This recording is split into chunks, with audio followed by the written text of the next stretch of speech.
Hey guys, welcome to the Captain Fizz and Mask Guy show.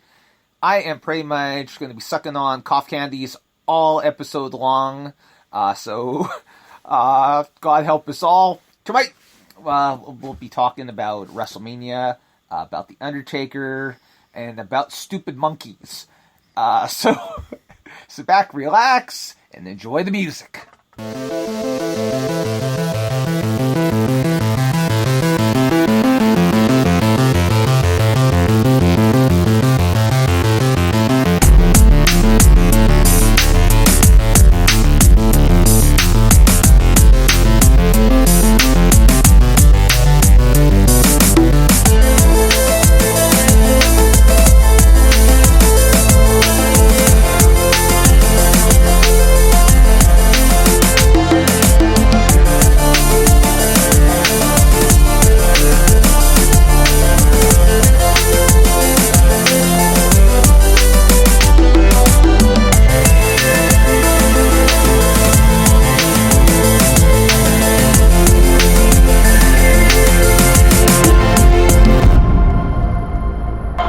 Hey guys, welcome to the Captain Fizz and Mask Guy show. I am Captain Fizz. And greetings once again from the 7th moon of thunder. I am that Mask Guy. And unfortunately, we were actually planning to unveil some brand new music tonight, but the monkeys decided that they weren't going to work the way I wanted it to. Stupid monkeys! So definitely for the next show, we will be introducing some brand new music from Lazy Nerd. So unfortunately, it would be really fitting for tonight's episode to have some music like that, but unfortunately things don't exactly go as planned.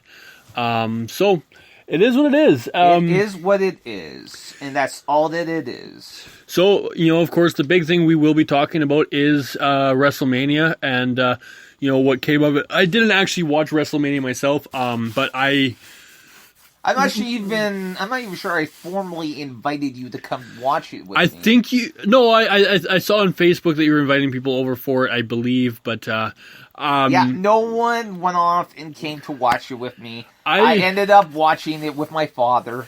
Pity me now. I've been very antisocial. That's okay. It was like altogether, it was like 7 hours long. Yes, and what really only mattered was, I think, the ending. I did see a lot of clips because I had a few friends of mine who, told me that I had to look it up on YouTube. And I watched the video of The Undertaker folding up his jacket, hat, and gloves on the ring with no sound. And I watched it again with sound, and I realized that it was a hell of a lot more moving and emotional without the sound than it was with. It was a very kind of fitting. And I'll go off. I'll kind of give my own thoughts on that, and I guess I can. I was going to do it in a couple minutes, but this is something I actually learned from the grappler Len Denton, who was on our show several weeks ago. In the old days, wrestlers, when they retired, would literally leave their boots in the middle of the ring. And so, and of course, in this day and age, good God, the very idea of going off and leaving your boots in the ring now would probably be kind of dangerous, because you never know what people are going to be throwing at you and everything.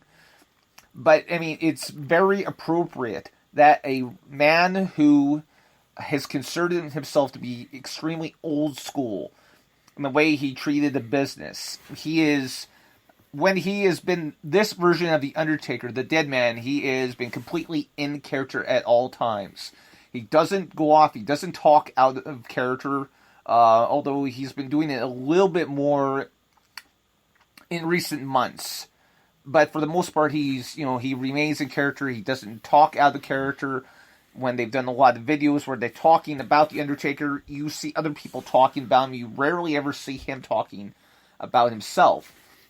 And so for him to go off and to do this act where he leaves his gloves and his coat and his hat in the middle of the ring seemed extremely appropriate to me, considering the way he has held himself during his entire run as The Undertaker since, I believe it was 1990. Yeah, as I said, like it was to me, it was very emotional. I'm not a huge wrestling fan lately as I was as a kid. But as a kid, I used to rush the TV every time I heard, the Undertaker the song, or Bong, I bong. knew, The Death March. I knew from that moment that what was coming, and it's been an emotional journey all the way from being a kid to now, knowing that that's been one constant, one thing that has never changed, never gone away. It's only grown bigger and better as the years go. And To put this into perspective, okay, I was, in 1990, I was 14 years old. You were two, 2. Actually, pardon me, I was 12 years old and you were 2 when The Undertaker first arrived on the scene. I was almost 13 at this time. So, I mean, you don't remember a time before The Undertaker. I mean, that goes off, and I mean, there is a whole generation that was like that. So for the first time, in literally, 27 years, there is no Undertaker.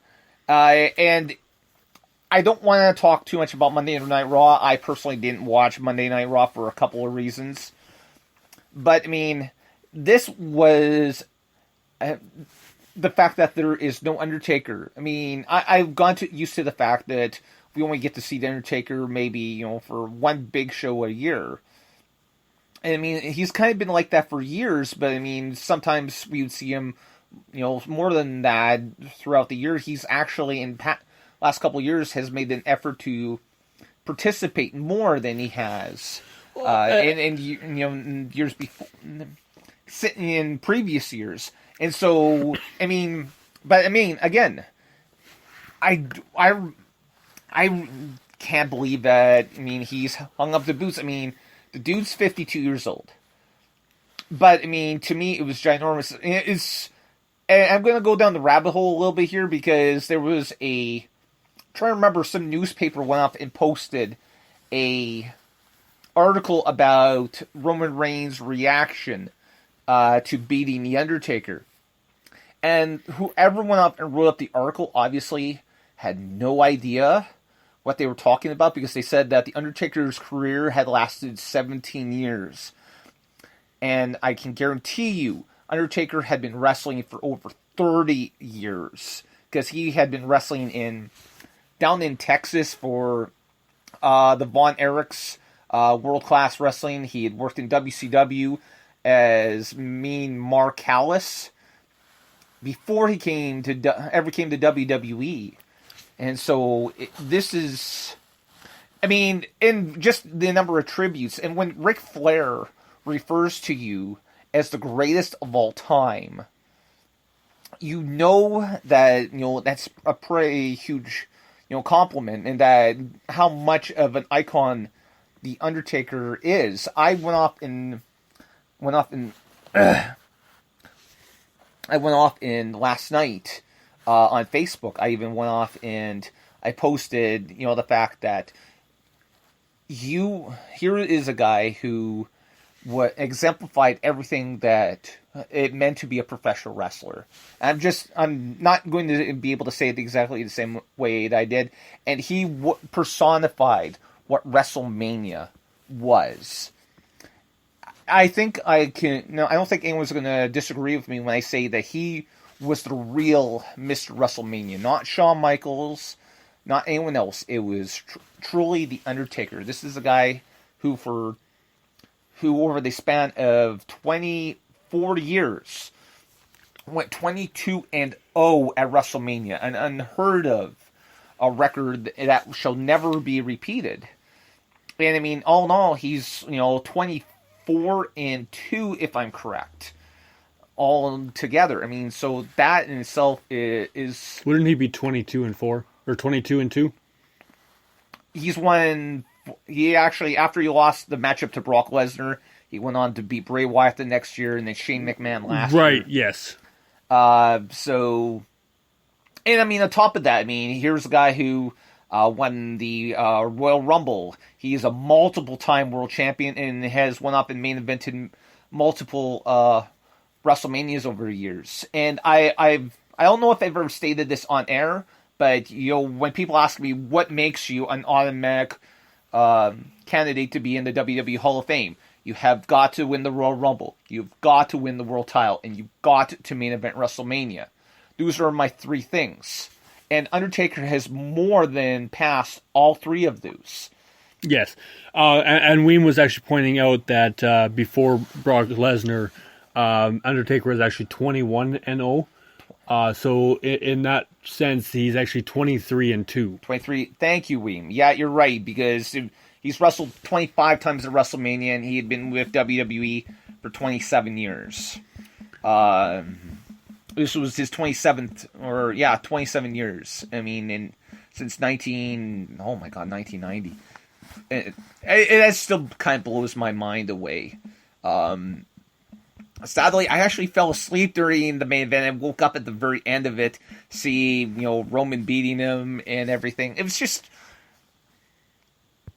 We're talking about a show that went over 7 hours, including the 2-hour pre-show. Yes, and, definitely it was kind of... as if I had known what was going to go down in this, I probably would have made an effort to watch it, but at the same time, there was the Walking Dead finale and a bunch of other stuff going on all at the same time. So definitely a lot, but I watched all the highlights because of the fact of the Undertaker and all that, and and yes, I grew up with the Undertaker. It's I've never known WrestleMania without. I've never known wrestling without the Undertaker. Undertaker, Undertaker only during the entire time he was with WWE, he only missed WrestleMania 10 and WrestleMania 2000, which was number 16. Yeah, so I've never known anything without him, and I think you and I touched on this a little bit last year. Talking about why Undertaker was making more appearances than normal, and I think you and I had both agreed that this was his swan song. Yeah, and I'm going to go on record here, and I'm probably going to get crucified for this. I don't have a problem with Roman Reigns being the person that he wrestled in his last match. What really I enjoyed, not just because I watched toward the ending, what I really liked more wasn't the fact that Roman Reigns beat him. It was what followed after. Oh, yeah. Roman Reigns refused to celebrate. He refused to rub anything in. His mere, fist in the air with the fireworks and all that was literally only because, he had to. None of this was something that he, There's actually pictures of him somewhere of sitting in the back, apparently crying after the match. I don't know if it's legitimate or not. They panned a lot on his face as he was making that long walk up. And even, in the ring itself. And you could see on his face that not only was he fighting very hard in the ring with The Undertaker, but he was fighting the tears. Yeah. As he was going. And I think that in itself shows not just the love that the fans had for The Undertaker, but how much respect and love that he had in the locker room with everybody else as well. It's truly amazing, especially when you look at the reign of, say, Shawn Michaels or, some of these other ones, Kane, while they were loved and, very, very respected, nobody comes close to The Undertaker. No, and again, I mean, he was he was probably one of the few people in the company that Vince McMahon would go off and ask permission about, having them go off and doing certain finishes. That's how much respect Vince had for The Undertaker. I mean, here was a guy who I think was literally kind of like one of Vince's right-hand men in the back. He was kind of like a boss in the back. I mean, he was in charge of the roster, and so I mean, it amazes me just how much of an impact that he's had